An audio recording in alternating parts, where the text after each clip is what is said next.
After you have put down your imprimatura on your painting surface, the next step is to sketch out your painting.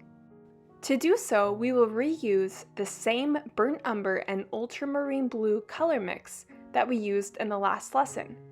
And we will also use turpenoid again.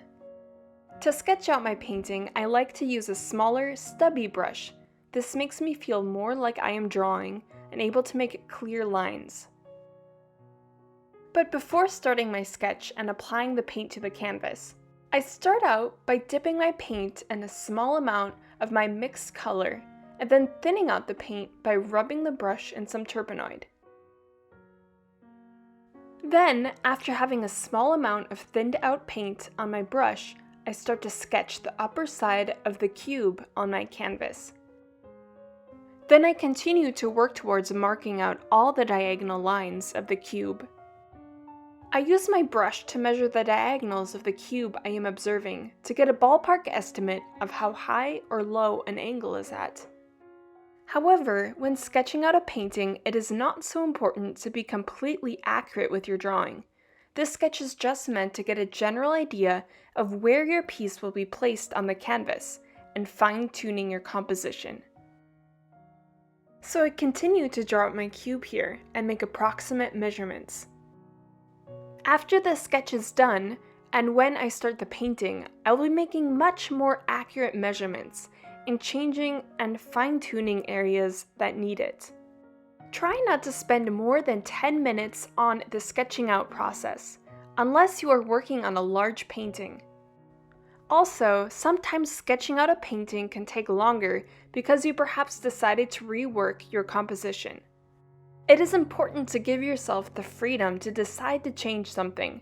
That is another reason why the sketching out process is helpful, as it helps you to visualize what your composition looks like, and offers you an easy way to change it by simply wiping out the paint and painting over.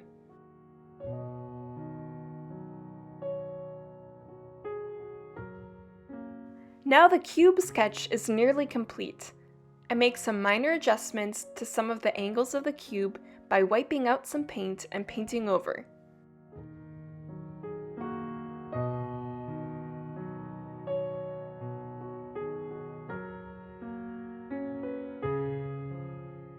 Now that I am done sketching out the dimensions of the cube, I make a notation of where the strongest shadow area is behind the cube.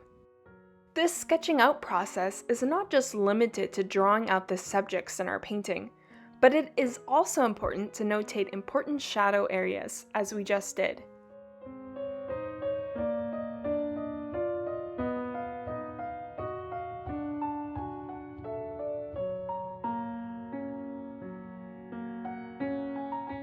Now I mark out where the line of my foreground ends and my background starts, so this area right here.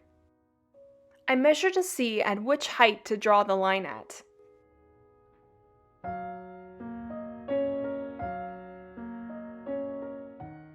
Now, the sketching out process of the painting is done. We have a great start to get our painting started in the right way.